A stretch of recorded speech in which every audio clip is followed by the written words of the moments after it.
கிருபை இரக்கம் இதெல்லாம் வந்து பாத்தீங்க அப்படின்னு சொன்னா அவன் விரும்பினான். கர்த்தருடைய கிருபையும் இரக்கத்தையும் தயவையும் விரும்பி அதை வேண்டி பெற்றுக்கொண்டவன் மோசே. யாத்திராகமம் 33ஆம் அதிகாரம் முழுசும் வாசிங்க. நான் உங்களுக்கு 2 வசனங்களை மாத்திரம் நான் அதை வாசித்து காமிக்கிறேன். யாத்திராகமம் 33:13 வசனம்.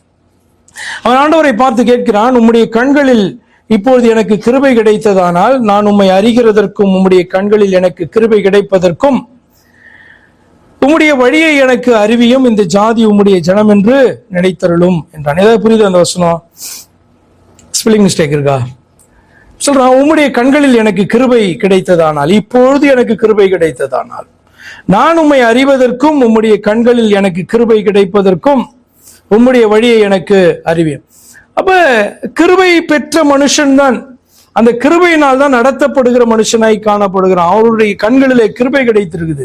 ஆனா அவன் என்ன பண்றான், இப்ப எனக்கு கிருபை கிடைக்கணும். என்ன அப்படின்னா, இப்ப இன்னொரு காரியம், கர்த்தரை வந்து பாத்தீங்கன்னா இன்னும் அறிய வேண்டும், கர்த்தருடைய வழி தனக்கு புலப்பட வேண்டும்.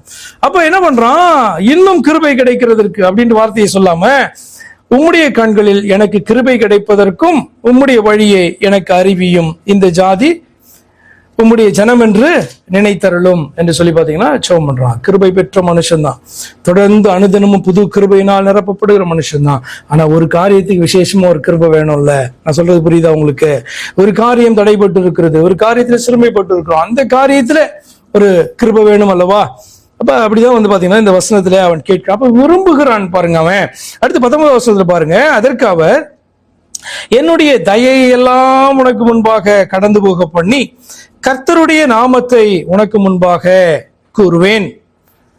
எவன் மேல் கிருபையாயிருக்க சித்தமாயிருப்பேனோ அவன் மேல் கிருபையாயிருப்பேன், எவன் மேல் இரக்கமாயிருக்க சித்தமாயிருப்பேனோ அவன் மேல இரக்கமாயிருப்பேன் என்று சொல்லி சில காரியங்கள்லாம் வந்து ஆண்டவர் என்ன பண்றாரு, பேசுகிறார்.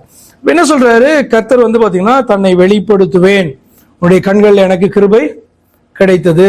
யாருக்கு என் கண்கள்ல கிருபை கிடைக்கணுமோ அவனுக்கு கிடைக்கும். மோசேக்கு ஏன் அவருடைய கண்களில் கிருபை கிடைச்சதுன்னு நினைக்கிறீங்க? தொடர்ந்து கிருபையை பெற்ற மனுஷன் தானே, வாஞ்ச அதுதான் நம்ம நீ கற்றுக்கொள்கிறேன்னு. நமக்கு வந்து பாத்தீங்கன்னா கிருபை பெற்ற ஜனங்களாக கிருபை நிறைந்தவர்களாய் காணப்படலாம். இன்னும் வந்து பாத்தீங்கன்னா நம்ம செய்ய வேண்டியதான வேலைகள் ஏராளமா இருக்கும் போது அது எதற்கும் கிருபை வேணும், நமக்கு வேணுமா இல்லையா? அப்ப மோசே வந்து பாத்தீங்கன்னா தான் நடத்த போகிறதான இந்த ஜனங்கள், இவர்களை நடத்துவது கஷ்டம், கடின இருதயம் உள்ளவர்கள், ஆனா அதே நேரத்துல தேவ பிள்ளைகள்.